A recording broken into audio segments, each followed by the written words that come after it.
በአሜሪካን ቲክቶክን ሀብላ ከጀመረችበት ዕለት ጀምሮ እጅግ ተወዳጅነትና ተቀባይነትን በኢትዮጵያውያን ዘንድ በቀላሉ ማግኘት ችላለች። ጥበብ ሰለሞን እውቅናን ያተረፈችው በቲክቶክ ገጽ በምታስተላልፋቸው አጫጭር ተወዳጅ የሆኑ ቪዲዮቿ ነበር። ከዛም ይህንን የተመለከቱ የኢቢኤስ ስራ መልማዮች ጥበብ ሰለሞን በኢቢኤስ የነበረውን የፕሮግራም አዘጋጅና አቅራቢ ክፍተት በመሸፈን የኢቢኤስ ጣቢያን ብትቀላቀል እጅግ ስኬታማ የሆነ ጉዞ ይኖራታል በማለት እምነትም በማሳደር በኢቢኤስ ግዙፍ ስምን መገንባት ከቻሉ ከሌሎች እውቅ ጋዜጠኞች ጋር በጥምረት እንድትሰራ የስራ ዕድል ያመቻቹላት። ይህንንም ጥሪ በደስታና በእሽታ የተቀበለችው ጥበብ ሰለሞን በኢቢኤስ ከጀመረችበት ዕለት ጀምሮ ስኬታማ የሆነ የስራ ህይወትን እየገፋች ትገኛለች። በባልደረቦቿ እጅግ ተወዳጅ ተጫዋችና ሳቂታ እንደሆነች የሚነገርላት ጥበብ ሰለሞን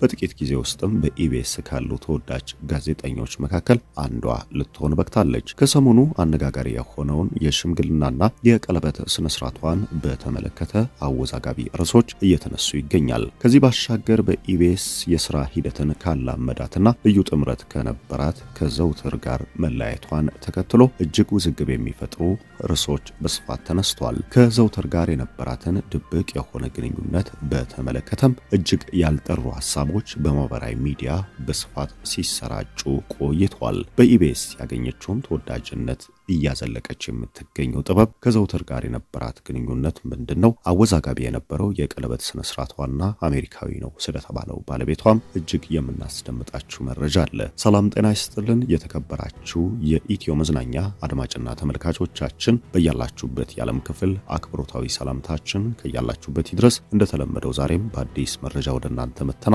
ለሚዲያው አዲስ ከሆናችሁ ሰብስክራይብ፣ ላይክ፣ ሼር ማድረጋችሁን ከቶ እንዳዘነጉ በማለት ቀጥታ ወደ ዕለታዊ መረጃችን የምንሻገር ይሆናል። ጥበብ ሰለሞን በቲክቶክ ገጽ እጅግ እውቅና ካተረፉ በአሜሪካ ከሚኖሩ ኢትዮጵያውያን መካከል አንዷ ነበረች ከዓመታት በፊት። ነገር ግን ይህንን የተመለከቱ የኢቢኤስ ስራ አስኪያጆች ለኢቢኤስ ትሆናለች፣ በኢቢኤስም ተወዳጅነት ታገኛለች ብለው ከመለመሏት ዕለት ጀምሮ በኢቢኤስ ከሌሎች ጋዜጠኞች ጋር በመጣመር ድንቅ የሆነ የቴሌቪዥን ፕሮግራም አዘጋጅና አቅራቢነቷን እያሳየች ትገኛለች። በጥቂት ጊዜ ውስጥም በኢቢኤስ ተመልካቾች ዘንድ ትልቅ የተባለ ተቀባይነትና እውቅናን ማትረፍ ችላለች። በተለይም በወቅቱ ኢቢኤስን ስትቀላቀል የስራ አጣማሪያ የሆነው ዘውትር ደሳለኝ ጋር የነበራት ጥምረት እንከን የማይወጣለት ሲሉ ይገልጹታል። ትንሽ ረፍት እንዲሁም ሌሎች ፕሮግራሞች ላይ ሁለቱ በጥምረት ሲሰሩ የነበረ ሲሆን የነበራቸው ጥምረት የነበራቸው መተሳሰብ ከዚህ ባሻገር ደግሞ ዘውትር ደሳለኝ ባይተዋርነት ብቸኝነት እንዳይሰማትና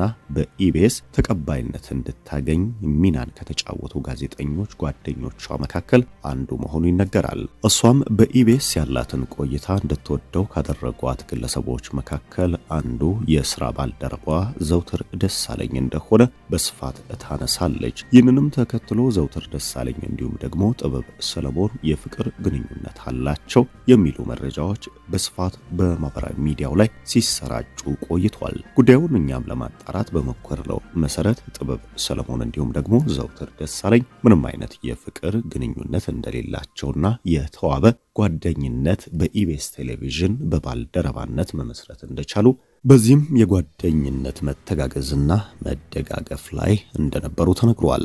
ዘውትር ደሳለኝ እጅግ የተዋበ የትዳር ሕይወት እንዳለው በልጆችም የተባረከ የልጆች አባት መሆኑን ደርሰንበታል። ጥበብ ሰለሞን ከዘውትር ደሳለኝ ጋር የጀመረችው ያቋረጠችውም ምንም አይነት የፍቅር ግንኙነት እንደሌለ ነገር ግን በቴሌቪዥን መስኮት የነበራቸው ቅርበት ይህንን የሚያሳይ እንደነበርና በርካቶች በዚህም ግርታ እንደገባቸው ተነግሯል። ነገር ግን በፕሮግራሙ የነበራቸው ስኬትና ጥምረቱ ምን ያክል ሰዎችን ጭምር አሳማኝ ሆኖ የታየበት እንደሆነ ይህ ደግሞ አንዱ የጋዜጠኝነት ሙያ ክህሎትና ችሎታ እንደሆነ እንደተመሰከረላቸውም ተነግሯል። ይበልጥ ይህንን ውዝግብ ያናረውና ከፍ ያደረገው ጉዳይ የዘውትር ደሳለኝ ሰሞንኛ ከኢቢኤስ ቴሌቪዥን ጋር የነበረውን የስራ ውል ማቋረጡና ጥበብ ሰለሞንም ከትንሱ ጋር መጣመሯ ለበርካቶች አልተዋጠላቸውም። ዘውትር ደሳለኝ በኢቢኤስ ግልጽ ባልሆነና ይፋዊ መግለጫ ባልተሰጠበት ምክንያት ለጊዜውም ቢሆን ከስራው ገለል ማለቱ ተሰምቷል። ዳግም ወደ ኢቢኤስ ቴሌቪዥን የተመለሰው ትንሳኤም ከጥበብ ሰለሞን ጋር ከዚህ ቀደም ጥበብ ሰለሞን ከዘውትር ደሳለኝ ጋር በተጣመረችባቸው የፕሮግራም ይዘቶች ላይ አብሮ እየሰራም ይገኛል።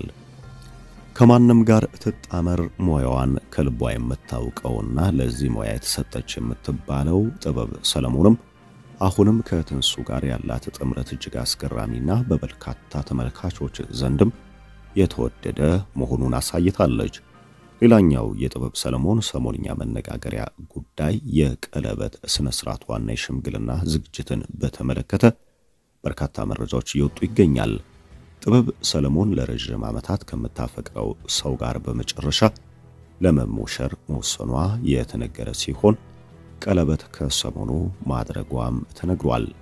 ይህንን ተከትሎ ጥበብ ሰለሞን በእሷ ሙያ ዘርፍ ያለን ሰው ወይንስ ከዚህ ቀደም በአሜሪካ ኑሯን ባደረገችበት ወቅት የነበራትን የፍቅር አጋር በመጨረሻ ለማግባት ወሰነች የሚለው ጥያቄ አስነስቶ ነበር። መረጃዎች እንዳጣራ ነው ጥበብ ሰለሞን ቀደም ሲል ከነበረ የፍቅር አጋሯ ጋር በትዳር ለመኖር መወሰኗ የተነገረ ሲሆን ይምርጫዋን በበርካታ ወዳጆቿ ዘመዶቿና በቅርብ ጓደኞቿ ዘንድም ትልቅ ተቀባይነት ያገኘ ስለመሆኑም ተነግሯል። እንደሚታወቀው ጥበብ በአሜሪካ ረጅም ዓመታትን ኖራለች። የልጅነት ጊዜዋንም በዚሁ አሜሪካ እንዳሳለፈች ይነገራል። በዚህ ወቅትም ለጥበብ እንደ ስሟ ትልቅ ፍቅር እንደነበራት የተነገረ ሲሆን ነገር ግን በኢቢኤስ ቴሌቪዥን የፕሮግራም አዘጋጅና አቅራቢ ሆኖ የመስራት ህልም እንዳልነበራት ገልጻለች። ምክንያቱም ይህ ሊሳካ የማይችልና ለበርካታ ኢትዮጵያውያኖች ትልቅ ህልም መሆኑን ተከትሎ ለአንድም ለታሰበው እንደማታቅና በመጨረሻ ግን ለዚህ ለኢቢኤስ ተቋም መታጨቷ ትልቅ ደስታን እንደፈጠረባት አሁን ባለችበት ሁኔታና በስራ ሂደቷም እጅግ ደስተኛ እንደሆነች ገልጻለች። የቤተሰብ የፍቅር ጉዳይን በድብቅ ማስኬድ ምርጫዋ የምታደርገው ጥበብ ሰለሞን ባለቤቷንም ይፋ ያላደረገችበት ምክንያት ይህ እንደሆነ ተናግራለች።